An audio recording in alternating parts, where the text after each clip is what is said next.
قال النبی صلی اللہ علیہ وسلم العلماء ورثۃ الانبیاء او کما قال علیہ الصلاۃ والسلام۔ میرے بھائی اور دوستو، نبی اکرم صلی اللہ علیہ وسلم نے ارشاد فرمایا علماء انبیاء کے وارث ہیں۔ تو علماء کو جو مقام نبی علیہ السلام نے اس حدیث مبارکہ میں ارشاد فرما دیا، وارث وہی بنتا ہے جو بندے کا اپنا ہو۔ تو نبی صلی اللہ علیہ وسلم نے بھی گویا علماء کو اپنا شمار کیا ہے، علماء کو اپنا مخصوص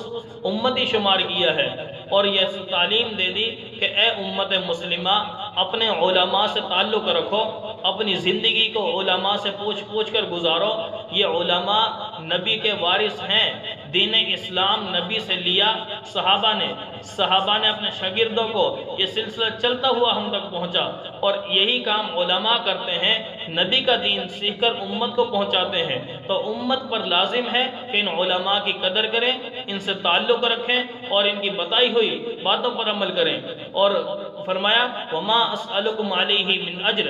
نبی علیہ السلام بھی امت کو یہ فرماتے تھے ہم یہ دین اسلام تمہیں دعوت کے طور پہ تمہارے سامنے پیش کر رہے ہیں، اس پر تم سے کوئی اجر نہیں طلب کرتے۔ ان اجری الا علی اللہ رب العالمین، ہمارا اجر تو اللہ نے دینا ہے۔ وہی بات ہے کہ علماء فری میں آپ کے تک یہ دین اسلام کو سیکھ کر، محنتیں کر کے 20 سال کا عرصہ، 15 سال، 20 سال، 25 سال کا عرصہ سیکھتے ہیں، سمجھتے ہیں، اور آپ کے سامنے بڑے ادب کے ساتھ پیش کرتے ہیں، آپ کو سمجھاتے ہیں، دین اسلام کی دعوت دیتے ہیں۔ تو آپ امت مسلمہ پر بھی، عوام الناس پر بھی لازم ہے ان علماء کی قدر کیجئے، ان علماء کے ساتھ تعلق جوڑیے۔ نبی علیہ السلام نے فرمایا قرآن والوں سے محبت کرو، یا قرآن پاک سیکھنے والے بن جاؤ، یا سکھانے والے بن جاؤ، یا ان کے ساتھ محبت کرنے والے بن جاؤ، ان کے خلاف چلنے والے نہ بننا۔ اگر تم ان کے خلاف چلنے والے بن گئے، قرآن سیکھنے والے بھی نہ ہوئے،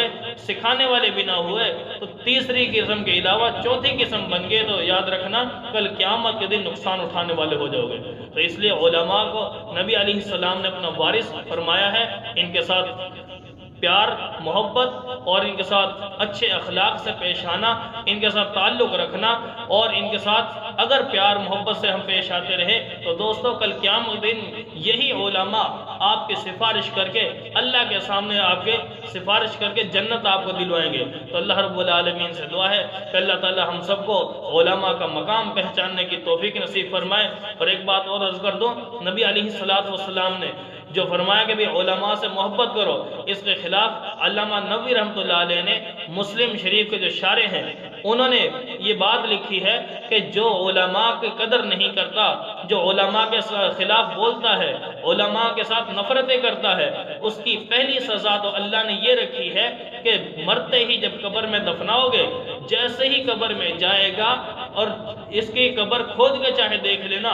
اس علماء کے ساتھ اس بغاوت، علماء کے ساتھ نفرت، علماء کے ساتھ خلاف چلنے پر اللہ پہلی سزا تو یہ دیں گے کہ یہ بندہ قبلے سے اس کا چہرہ پھیر دیا جائے گا۔ تو اللہ رب العالمین سے دعا ہے کہ اللہ تعالی ہمیں علماء کے ساتھ محبت اور عشق نصیب فرمائے، سچی عقیدت نصیب فرمائے، اور دین اسلام کو بھی ان سے سیکھ کر سمجھ کر عمل کی بھی توفیق نصیب فرمائے۔